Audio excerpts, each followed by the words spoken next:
Michel Berger a succombé à une crise cardiaque le 2 août 1992.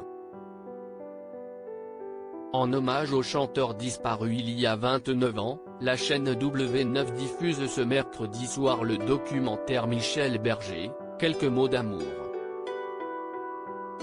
Marié à la chanteuse France Gall jusqu'à son dernier souffle, Michel Berger était papa de 2 enfants, Pauline et Raphaël.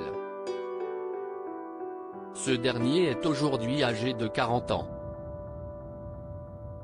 Il a suivi les traces de ses parents mélomanes, il vit à Paris et est producteur et musicien.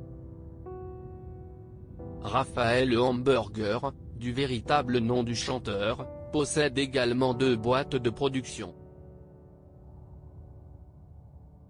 Touché par la perte de son père alors qu'il n'avait que 11 ans, puis par celle de sa sœur, 5 ans plus tard, il aime rester discret et ne cherche pas la gloire.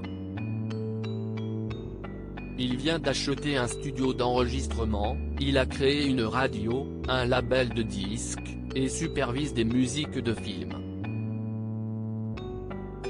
Il ne montera pas sur scène avec un micro, il ne recherche pas la célébrité. Je suis ravi qu'il fasse des choses par lui-même, expliquait sa mère, France Gall, dans les colonnes de Paris Match en 2015. Côté cœur, Raphaël Hamburger a eu, courant 2009, une relation avec Cécile Cassel, plus connue sous son nom de scène Ulysses et qui n'est autre que la demi-sœur de Vincent Cassel. Si leur romance n'a pas duré, Raphaël Hamburger a vite retrouvé l'amour. En effet, en mars dernier, nous vous apprenions que le fils de France Gall et Michel Berger allait devenir papa pour la première fois. Bien qu'on ne connaisse pas l'identité de sa nouvelle compagne, l'artiste doit être le plus heureux avec cette belle nouvelle, qui survient après tant de malheurs. Il n'était qu'un adolescent lorsqu'il a assisté à la disparition de sa sœur, atteinte de la mucoviscidose. La santé fragile de la jeune fille était un véritable fardeau pour ses parents. D'après Grégoire Collard, l'ancien attaché de presse de Michel Berger, ce dernier vivait très mal cette situation au point de la taire. Il m'avait fait jurer de ne parler à personne.